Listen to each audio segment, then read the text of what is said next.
Shumana la uthanda Nkosi nami ngicela ungisize kusasa. Nami bekhonto engiyishoyo.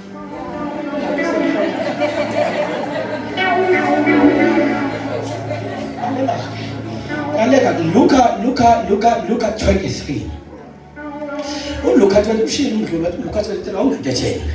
But Luka 23 we clear sign yokuthi ibandla fanele liphile kanjani.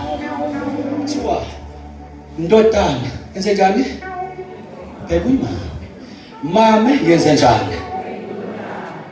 Lela verse ke namuzondi iverse nje eli based with Jewish culture.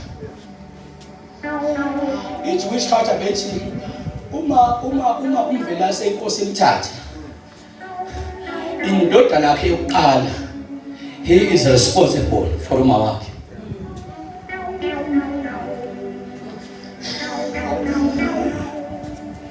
Wena mama fanele wazi ukuthi njengoba umyeni wakho sengasekho umthwalo wendodana yakhe ngalo. Ithi verse ke apostle leli belifundiswa. Emva kwalokho le ndodana yamthatha uma wakhe yaya naye endlini yakhe. Yes, what is responsibility?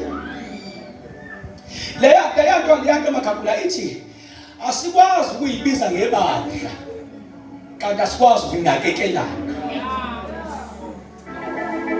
Yabona basena abantu abakwazi ukuhleba makunomuntu oshelelile asakabi ibandla. Sisestokfela sasisontweni.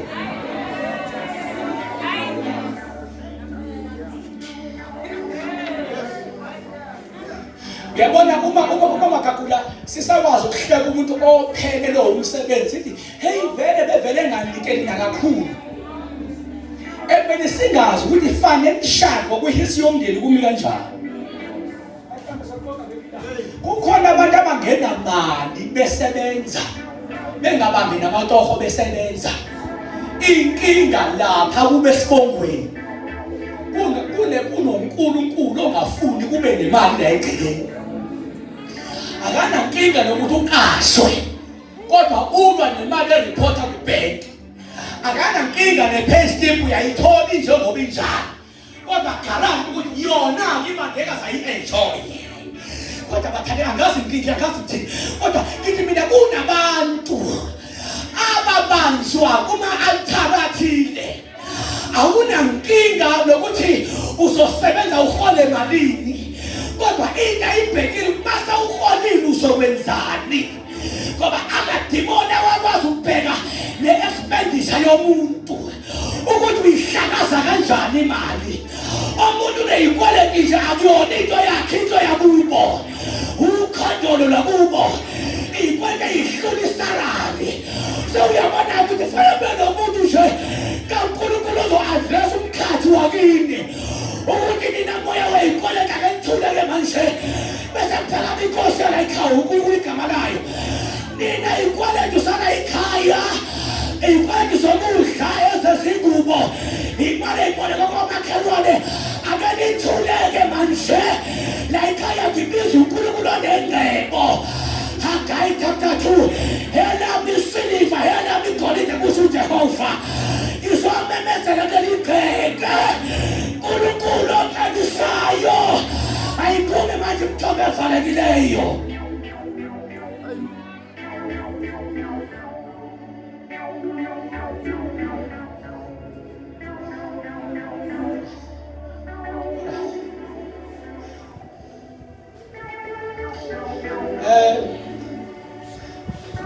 Sasa apostoli ngifisa ukuthi senze impartation service sasa senze impartation.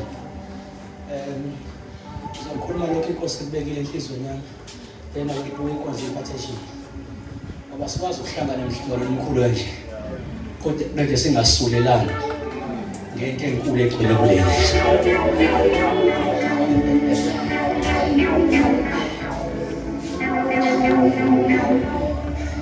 Okay, thina singumzimba kaChrist ne.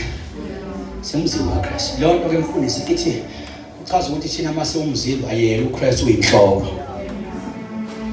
Leyo asiyibambi, leyo asiyidebate nje. Leyo asiyidebate. noma bangabakhona abanye abaphakamayo kuthiwa nabo banama-followers, kodwa sigarante ngento yodwa ukuthi iyodwa inhloko yebandla. Leyo nhloko yebandla ogama layo linguKristu.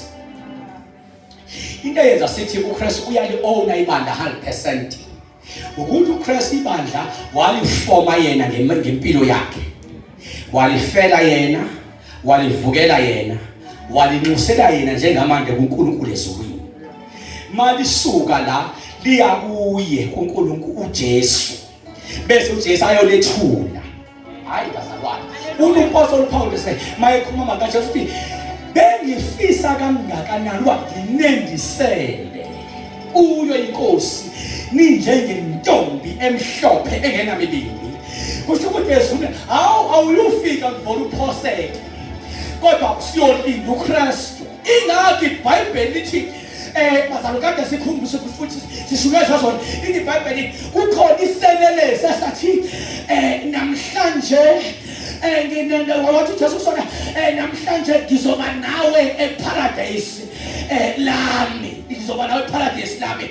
Lesinelesi mamfundisi sasibona ukuthi la silenga nomuntu orongi, la silenga la nomuntu orongi, asilengi nomuntu oya eparadise, kodwa silenga nomnikazi weparadise, silenga neparadise inkomo lwalo.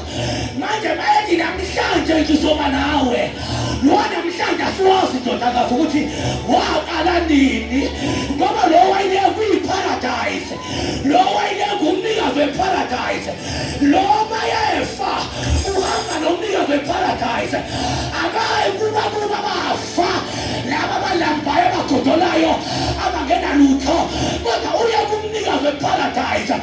Ingakho iBhayibheli abakuye abalambi, abasobi, abasweli bayaluzwa wayimfana, ngoba lo olengayo, he is the owner of the paradise. Ingakho wathi mayefika emathunjini lomhlaba wakhomanda uSathane, Sathane lethi ikhiye ngizobehlukanisa laba abakholwayo, ngizokhuphuka nabo.